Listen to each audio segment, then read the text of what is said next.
nouveaux 60 DP sont banalisés, c'est-à-dire qu'aucun personnel n'en est titulaire. Chaque machine possède 2 moteurs diesel, développant chacun 900 chevaux à 1500 tours minute, formant avec leur génératrice 2 groupes électrogènes. Sa traction est assurée par 6 moteurs électriques, agissant sur chacun des 3 essieux de ces 2 bogies.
Une solution sûre consistait à conserver des moteurs de traction à courant continu qui avaient déjà fait leur preuve et de les alimenter par un reconvertisseur rotatif transformant le courant monophasique en courant continu.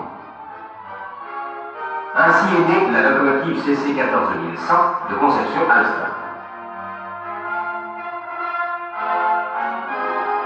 Pour ce type, le courant monophasé à 25 000 volts capté sur la caténaire alimente le primaire du transformateur principal DP.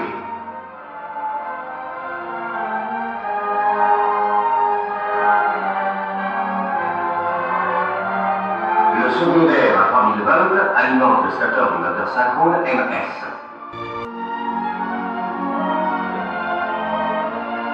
Mais quel est ce bruit au loin?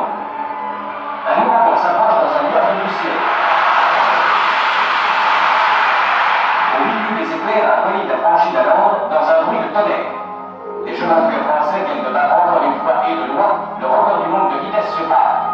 Déjà, le 21 février 1954, une locomotive électrique de la SNCF, la CC 7121, remorquant un train de 3 voitures, battait le record du monde entre Dijon et Pau, atteignant la vitesse de 200 243 km à l'heure.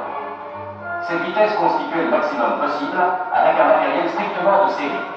Elle faisait apparaître la marge déjà considérable avec les vitesses de 130 et 140 km/h couramment pratiquées par les trains rapides sur les principales lignes de France. 320, 325. Les cadrans annoncent des chiffres impressionnants. 4500 ampères, 12 000 chevaux de puissance. Le record de 1954 est pulvérisé.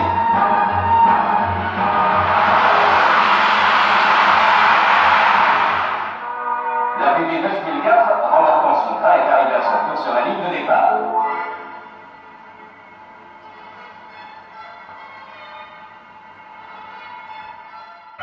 Voici le 300, au départ. Alors, on signale au périscope que le bandeau arrière est fondu. On remonte l'autre et on avance.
Entre Orléans et Vierzon, le Capitole circule à 200 km à l'heure. Ces résultats spectaculaires ne doivent cependant pas masquer les efforts entrepris sur l'ensemble de la ligne. Les 400 km du parcours Paris-Limoges sont couverts à une moyenne de 140 km à l'heure. Et malgré la traversée du Massif central, Toulouse n'est plus qu'à 6 heures de Paris. Ces horaires remarquables sont réalisés sur une ligne centenaire sans que des investissements considérables aient été engagés.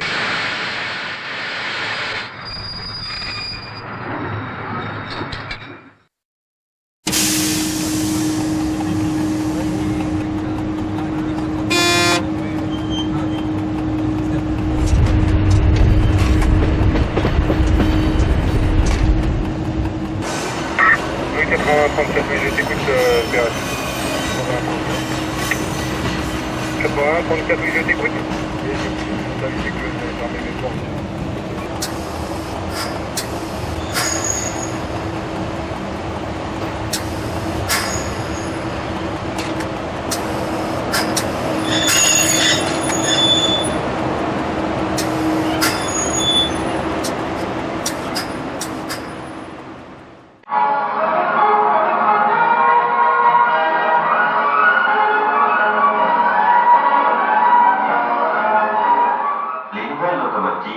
CC6500 et CC21000, mises en service par la SNCF en 1969, sont les plus puissantes construites à ce jour en traction électrique.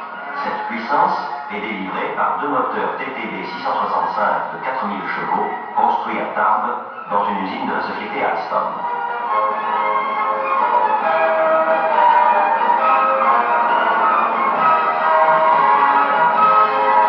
Constitué de deux moteurs élémentaires assemblés sur un même axe, le moteur TTB est donc un moteur double. De plus, il est auto-ventilé, solution qui n'avait encore jamais été adoptée pour une locomotive.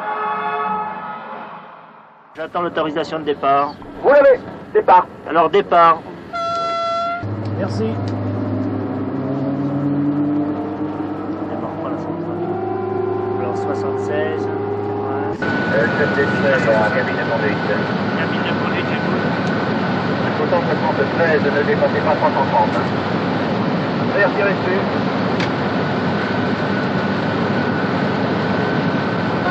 Dommage à M. Doupion, nous avons franchi 331 km.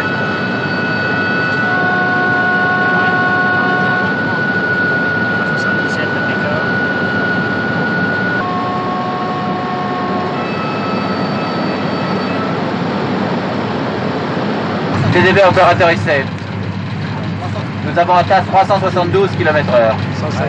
373, 14, 15, 16, 17, 18. Traction coupée. 19, 80, Attention. 154, 380 km à l'heure. 155, encore 1 km. Encore 1 km. Attention. Ça va amorcer le freinage. Nous avons atteint 380 km/h sur la rame.